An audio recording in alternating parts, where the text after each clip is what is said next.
Have you ever understood everything in English, but when it's finally your turn to speak, your mind goes blank? If that keeps happening, the problem is probably not your vocabulary. It's that your brain has been trained to listen, but not to respond under pressure. In today's episode, we're going to show you the exact habits that help intermediate learners stop freezing and start speaking naturally. Welcome to English Lab Channel.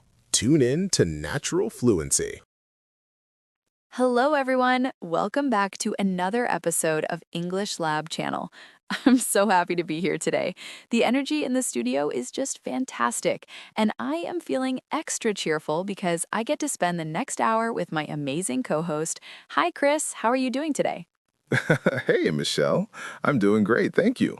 Hello to all our listeners out there. It's always a pleasure to sit down and talk about the things that really matter to English learners.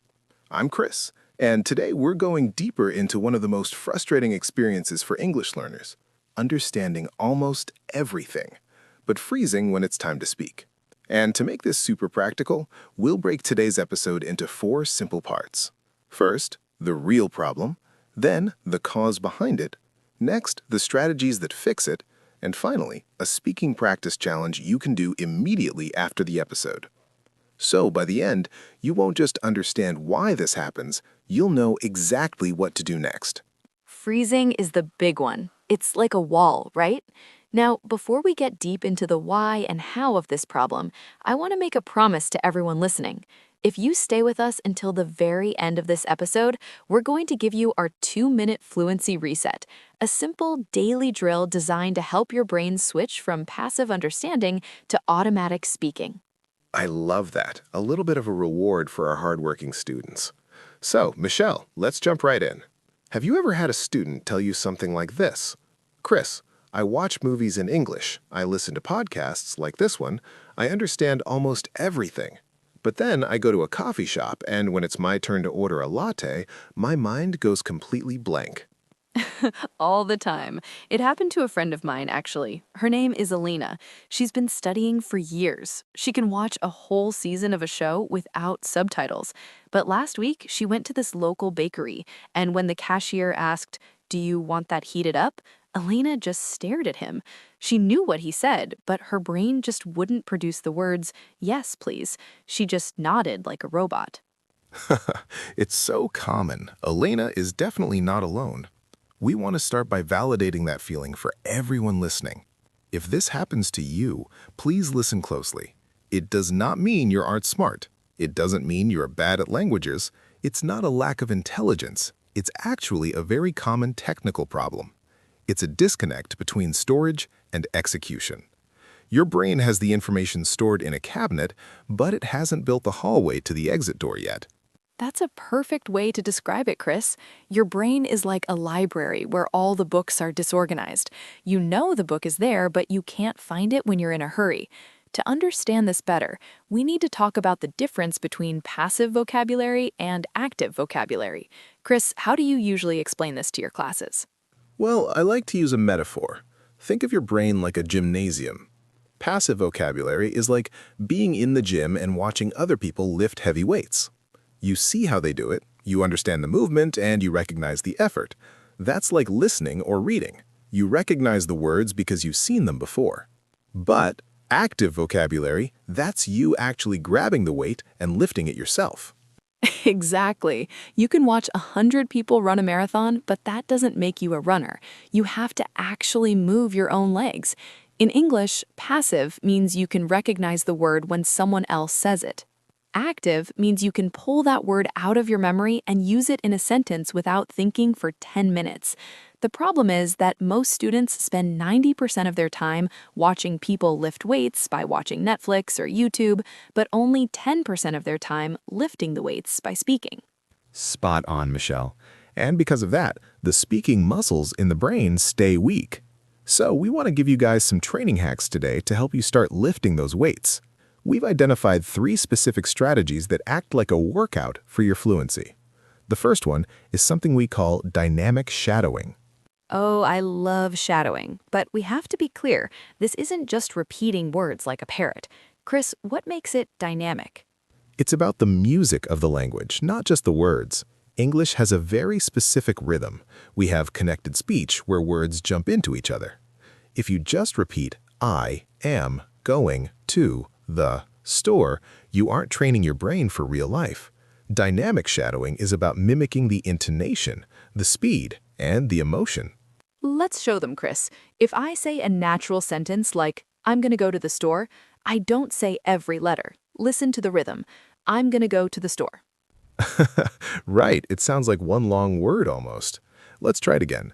Michelle, give me that phrase one more time and I'll shadow you. I'm gonna go to the store. I'm gonna go to the store. See? It's about the flow. When you do dynamic shadowing, you should pick a native speaker you like, maybe a character in a movie or a podcast host, and try to match their music. And if you want to practice this exact technique with us, we left a full guided shadowing session at the end of this video so you can train the rhythm, speed, and connected speech step by step. If we sound excited, you sound excited. If we go fast, you go fast. This trains your mouth and your brain to handle the speed of real conversation. Exactly. It builds muscle memory. The second hack is what I call the internal narrative or self-talk. This is what I call zero pressure practice. Michelle, do you ever talk to yourself in the kitchen? All the time, Chris. My cat thinks I'm crazy, but honestly, it helps so much. I'll be making coffee and I'll say to myself, okay, where is the sugar? I need to find a spoon. Oh, the water's boiling. It sounds simple, but it's so powerful. It really is. The reason this works is because you are narrating mundane, everyday tasks in real time. You are building a direct neural path between the action and the English word. Most students try to translate. They see a spoon, think of the word in their native language, and then translate it to spoon. But if you narrate your life, you skip the translation. You go from object to English. And the best part is that no one is watching. There is no fear of making a mistake. You can mess up the grammar, you can forget a word, and it doesn't matter. You're just practicing the output channel. If you can't remember the word for spoon, you just say the thing for the soup and keep going. That's how you build that bridge between storage and execution. Precisely. Now, the third hack is a bit more strategic. We call it Fluency Islands. Michelle, this is a concept you talk about a lot with your intermediate students, right? Yes, I think the biggest mistake students make is trying to be fluent in everything all at once. They want to talk about politics, the environment, their job, and their childhood all in the same day. It's too much. A fluency island is a specific topic that you master 100%. You pick 3 personal domains, for example, your work, your hobbies, and your family. So instead of being 20% good at everything, you become 100% good at those 3 things. Exactly, Chris. You prepare your script for those topics. You learn every phrase you need to describe what you do at the office. You learn how to talk about your kids or your parents. You learn how to explain why you love hiking or playing video games. When you have these islands of total confidence, you can navigate a conversation much easier. If the conversation moves into a sea of unknown words, you just swim back to your island. I love that image, swimming back to the island. It gives you a sense of safety. If a native speaker asks, "So, what do you do for fun?" and you have mastered your hobby island, you don't have to think. The words just come out because you've practiced that specific domain until it's automatic. It's all about reducing the cognitive load. If you don't have to think about how to say it because you've said it 50 times before, your brain can relax. And that brings us to a very important point, Chris, the psychology of speaking. Why are we so afraid? Oh, the psychological barrier is huge. We have to talk about the myth of perfection. So many students believe that if their grammar isn't 100% perfect, they shouldn't speak. They think, if I forget the S at the end of he walks, everyone will think I'm uneducated. But that's so far from the truth.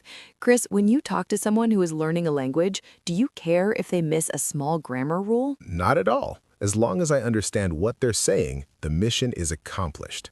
I actually have a rule for this. I call it the Rule of 70. It's a simple formula. Communication success equals understanding times 70%. If the person you are talking to understands 70% of your message, you have succeeded. The other 30%? Those are just battle scars. Battle scars. I love that. Every mistake you make is a sign that you are in the fight. You are trying, you're moving. Mistakes are the price you pay for growth. If you wait until you are 100% perfect to start speaking, you will never start. Perfectionism is the enemy of fluency. It really is. Think about it like this. If you go to a restaurant and say, "I want coffee, please, no sugar," the waiter knows exactly what to do. Did you use a complex verb tense? No. Was your pronunciation perfect? Maybe not. But did you get your coffee? Yes, that is 100% success in communication. We need to be more empathetic with ourselves. We are so hard on ourselves. We expect to sound like native speakers after a few years, but language is a physical skill. It's like learning to play the piano. You're going to hit the wrong notes. It's part of the process. Definitely, Michelle. And I think part of that empathy is realizing that even native speakers make mistakes. We stumble, we say and we forget words. It's natural. So if you're listening to this and you feel frustrated, please give yourself permission to be messy. Be a messy speaker. It's the only way to become a clean speaker later. Be a messy speaker. That's going to be my new favorite advice. Now, Chris, we've talked about the technical side, the active versus passive vocabulary, the hacks like shadowing and self-talk, and the psychology of perfection. I think it's time to give our listeners that prize we promised at the beginning. Are you ready for the challenge? I'm ready. Let's set the stage. This is the call to action. We don't want you to just finish this podcast and go back to your day. We want you to do something right now. Exactly. This is the 2-minute challenge. Here's how it works. As soon as this episode ends, I want you to take out your phone and open the voice memo app, just the one that comes with your phone. You're going to record a message to yourself. It only has to be 2 minutes long. And what should they talk about, Michelle? Anything. You can talk about what you had for breakfast, or you can talk about what you are going to do tomorrow. The topic doesn't matter, but there is one very strict rule. I call it the rule of no return. Oh, sounds serious. Tell us more. The rule of no return means that once you start recording, you cannot stop, you cannot pause, and you cannot look up words in a dictionary. If you forget a word, you have to find a way to describe it in English. If you make a mistake, you just keep going. You have to keep your voice moving for exactly 120 seconds. And when you finish, use the shadowing practice link we left at the end of this video. It's a full guided practice session designed to help you train the rhythm, speed, and flow we talked about today. This is brilliant because it forces your brain to practice circumlocution, which is just a fancy way of saying talking around a word. That is a vital skill for fluency. If you don't know the word for refrigerator, you say the cold box in the kitchen. If you do this every day, your brain becomes much faster at finding synonyms and staying in the English zone. Exactly. And because it's just for you, there's no pressure. You don't have to show it to anyone. You can even delete it right after. The point is the process of speaking, not the recording itself. You are training those muscles to stay active even when you feel stuck. I'm going to start doing that myself for my other languages. It's such a great way to warm up. So, listeners, that is your homework. 2 minutes, no stopping, no dictionary, just you and your thoughts in English. Well, Chris, I think we've covered a lot of ground today. I really hope this helps our listeners feel a bit more confident. Remember, that wall between understanding and speaking is only there because you haven't walked through it enough times. Every time you speak, even if it's just to yourself, you are making that wall thinner. Absolutely. It's been a blast talking about this with you, Michelle. Do you have any final thoughts for our English Lab family before we go? Before we go, I want to leave you with the most important lesson today. Fluency is not about learning more English. It's about retrieving what you already know faster. So if you want faster progress, spend less time only consuming English and more time forcing your brain to produce it. That's the real shift. It's the idea I always keep in mind whenever I'm learning something new. That's a powerful way to end it. Thank you so much for joining us today, everyone. We are so proud of the progress you are making. Keep practicing, keep being messy, and we will see you in the next episode. Bye, everyone. See you next time. Goodbye.